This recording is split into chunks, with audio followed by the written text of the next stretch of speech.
This channel does not promote any violent, harmful, or illegal activities. All content provided by this channel is meant for an educational purpose only. এই মুহূর্তে যে খবর আপনাদেরকে জানিয়ে রাখি, তিলোত্তমার জন্য বিচার চেয়ে জনগর্জন।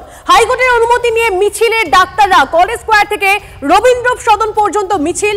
উৎসব আবহেও নিভছে না প্রতিবাদের আগুন, এবং সেই প্রতিবাদের আগুন কতটা জোরালো হচ্ছে সমস্তটা জানবো। আমাদের প্রতিনিধি সৌরভ দত্ত আমাদের সঙ্গে রয়েছেন সরাসরি। সৌরভ,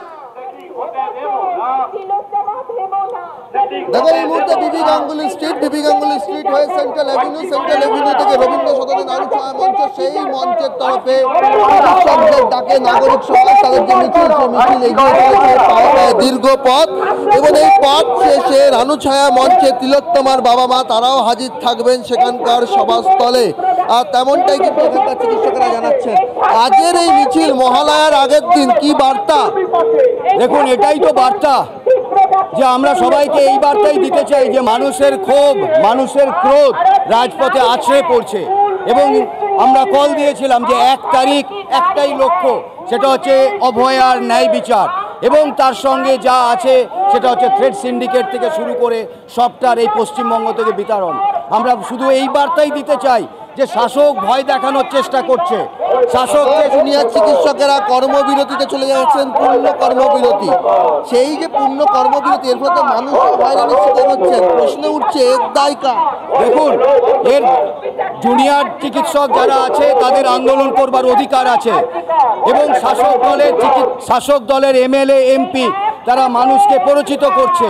সুপ্রিম কোর্ট যেখানে বলেছে যে জুনিয়র চিকিৎসকদের সুরক্ষা দিতে, তারা সেই সুরক্ষা দিতে ব্যর্থ হচ্ছে, এবং পরপর প্রথম সাগর দত্ত, তারপর ন্যাশনাল মেডিকেল কলেজ, তারপর রামপুরহাট চিকিৎসকরা নিগৃহীত হলো। ফলে তাদের অধিকার আছে তাদের আন্দোলন, তাদের ক্ষোভ প্রকাশ করবার জন্য। আমরা এটাই বলবো যে আপনি মানুষকে, এমএলএ এমপি যে শাসক দলের নেতারা আছে, আপনারা মানুষকে প্ররোচিত করবেন না, মানুষের ক্ষোভ দেখে যান। উল্টো দৃষ্টান্ত তো রয়েছে, জহর সরকারের মতো ব্যক্তিত্ব এখন তো আপনাদের মিছিলে হাঁটছে। হ্যাঁ, হাঁটছে তো, আমরা খুশি। অনেক শাসক দলের নেতারা আছে, শাসক দলের নেতারাও তারা বুঝতে পারছে যে এটা মানুষের আন্দোলন, এটা শুধু জুনিয়র ডাক্তারদের আন্দোলন নয়, এটা শুধু চিকিৎসকদের আন্দোলন নয়, পশ্চিমবঙ্গের সমাজের সমস্ত স্তরের মানুষ আজকে রাজপথে এসেছে, তারাও এসেছে, আমরা খুশি হয়েছি। এই যে মিছিল, সেই মিছিল তুমি যদি দেখো এখান থেকে, যে এখানে যারা মহিলারা রয়েছেন তারা সামনে রয়েছেন, মহিলারা যারা রয়েছেন সেই মহিলারা তারা এখানে পায়ে পায়ে হেঁটে চলেছেন, এগিয়ে চলেছেন। আজ 50-55 দিন পরেও আপনাদেরকে রাজপথে হাঁটতে হচ্ছে। আজকে 53 দিন, আজ আমরা এখনো রাস্তায় নামতে হচ্ছে এই একই ইস্যুতে। কোনো ওদের বিচার দেওয়ার কোনো রকম চেষ্টা আছে বলেও মনে হচ্ছে না। একদম তাই সৌরভ, আমরা দেখতে পাচ্ছি ছবিটা, অর্থাৎ প্রতিবাদ, এই মিছিল আরো যেন যত দিন যাচ্ছে তত জোরালো হচ্ছে। কথা বলবো আমাদের অপর প্রতিনিধি আমাদের সঙ্গে রয়েছেন সুশোভন, আমাদের সঙ্গে রয়েছেন সরাসরি। সুশোভনের সঙ্গে কথা বলি। সুশোভন, তুমি যে জায়গায় রয়েছো, তোমার আশেপাশে যারা রয়েছেন, যারা হাঁটছেন, তারা কি বলছেন? এতগুলো দিন পেরিয়ে গেছে, কিন্তু অনেকেই বলছিলেন যে প্রতিবাদের আগুনটা হয়তো কোথাও ধিমিয়ে যাবে, কোথাও হয়তো থিতিয়ে যাবে, কিন্তু সেটা কি মনে হচ্ছে কোথাও আজকের দিনে দাঁড়িয়ে? দেখো, তারা বলছেন যতক্ষণ না বিচার পাচ্ছেন না ততক্ষণ কিন্তু এই আগুন জ্বলবে, তাই বিচার পেতে হবে এবং দ্রুত বিচার পেতে হবে। তোমাকে দেখাবো যে মিছিল কিন্তু সংখ্যায় অনেকটা বড়, তার কারণ যারা এখানে পা মিলিয়েছেন তারা যেমন চিকিৎসক রয়েছেন, সাধারণ মানুষ পর্যন্ত রয়েছেন। খুব স্বাভাবিকভাবেই যারা চিকিৎসক রয়েছেন তাদের সঙ্গে কথা বলার চেষ্টা করি।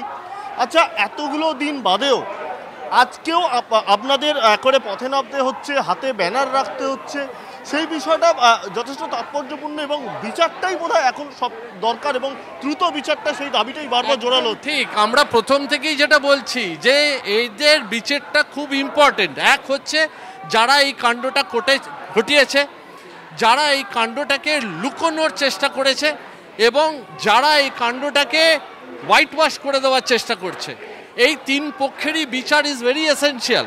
আজকে ধরুন 52-53 দিন হয়ে গেল, সেখানে আমরা কিন্তু কিছুই এগোতে পারিনি। কিছু কসমেটিক সার্জারি শুধু হয়েছে, তার বিয়ন্ডে অর্থাৎ লংজিটিউডনালি কোনো চেঞ্জেস অন রোড কিন্তু দেখা যাচ্ছে না।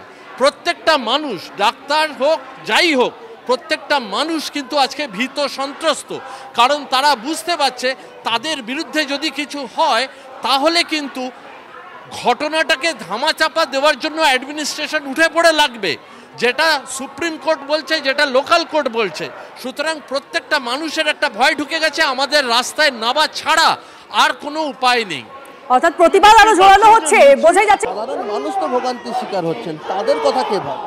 সাধারণ মানুষ যাতে ভোগান্তির শিকার না হন তার জন্য আপনাদের মনে আছে আন্দোলনের শুরু থেকে 50 দিন 51 দিন অবধি সিনিয়র চিকিৎসকরা পরিষেবা দিয়ে গেছে।